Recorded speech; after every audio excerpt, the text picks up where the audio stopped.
when the Lord has brought us into his gates, we can say, the Lord is good. It may be enemy that would have had us, that would have done us in, that would have caused us to fall and to stumble and to die. But God is there, and he has helped us through it. In verses 15 and 16, again, the audience is asked to respond. His love endures forever. There we go. We're not a really great responding congregation. Some churches, stand up and they respond real well, but usually we don't do that, so they're not very good at it. They're doing all right, though. Oh, somehow I got a repeat in there. And then the one we're trying to figure out, the one that we don't know about yet, speaks a third time. And this time he says, I was under a death sentence. He was under the sentence that strikes at all of us. God was going to take his life. And he says that it was from God. Whatever it might have been, he says this is from God. Now we've been, in the weeks coming up to this, we've been studying 1 Samuel here. And in 1 Samuel, they blame God for everything. The good, the bad, the ugly, the indifferent, whatever it is. They blame God because they know, first and foremost, that God is in charge of this universe. And so, whatever it is, if they're sick in bed, they yell at God because they know that God has allowed this. Somehow, God has allowed this. They know that when they're running from their enemies, that, their enemies are the one that are chasing them and they're doing something that God doesn't want, but that God is still in charge. And so they come to God. They know that everything that they face is from the Lord. But they also know that because he allows it, he can also stop it. He can reverse anything that comes into our lives. He can take any difficulty and change it around and make it something new and make it something glorious. Here's some reversals. That's a reverse motorcycle.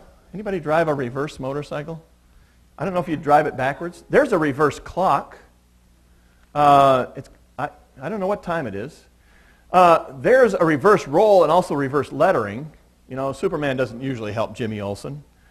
There's a reverse person. That was just plain spooky. I don't know. I just typed reverse into the Google and that's what it came up with. It's very interesting, isn't it? But God can reverse anything that comes into our lives. He can change it and make it into something good. The things that we face aren't necessarily good, but he can convert them. He can change them. He can transform them into something good. Now the one has received God's mercy.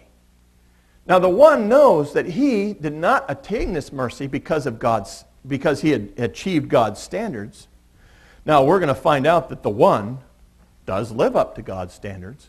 But that's not what he has been basing his relief on, his salvation on. He's basing his relief the same way that we base our relief on God working in our lives. And so he comes to us and says, you can rely on God's mercy as well in the situations that you face. And then the psalmist says that the gates of righteousness are going to be opened. The one and all who are with him form a procession and they are marching into the city. They are marching up to the gates of whatever city that this is talking about. And then we have a dialogue between the one and all of his followers and maybe the gatekeepers. And the one says to the gatekeepers, open up for me the gates of righteousness. And the gatekeepers respond, this is the gate of the Lord. And only those who are righteous can come through it. And he challenges, the gatekeepers challenge the one to say, are you righteous? Are all of those people who are with you righteous? And because we are with the one, we are righteous ourselves. The challenge is met.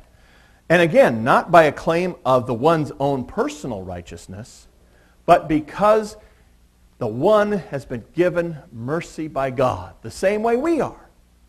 We don't come through the gates of righteousness on our own good behavior. None of us are that good. But we come because what God has said, you have become my salvation.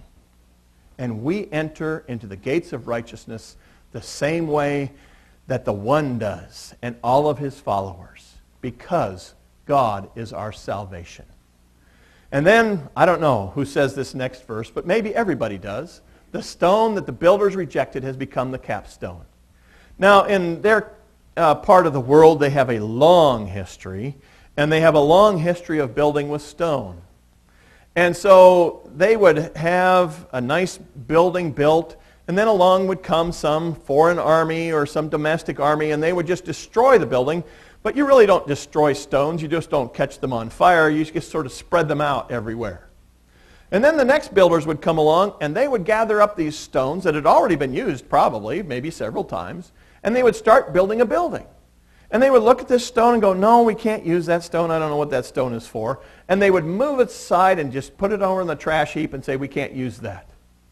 But then they would discover at the end of their building process that a stone that they had rejected would become the most important stone of all. Maybe holding the key to the arch together. Maybe forming a foundation stone, a capstone, or some other important part. And they would realize that this stone was now the most important thing. And finally, in the last verses, there is an address by the one to God for his righteousness and all that he has done for them. Well, we know that he ends this with his love endures forever. And this should end our understanding of our life too, that his love endures forever. And it keeps on going. This song could be sung by anyone who has ever stared at trouble. And you know, if you haven't stared at trouble, I don't know what kind of life you lead, but I would sure like to have your life. Because all the rest of us have had problems. All kinds of them. Health problems, job problems, family problems, personal problems, loneliness problems, anger problems. Whatever we have faced, we have stared at them. And the Lord can rescue us. God is on the side of those who believe. And the psalmist knew that God could come and handle any problem, no matter what it was. These words have been used as a regular exchange between those people who were coming into Jerusalem and those people who lived in Jerusalem at the time of Passover. They would yell at each other from the walls as they shouted to each other. These words were the very words that were used on that very first Palm Sunday.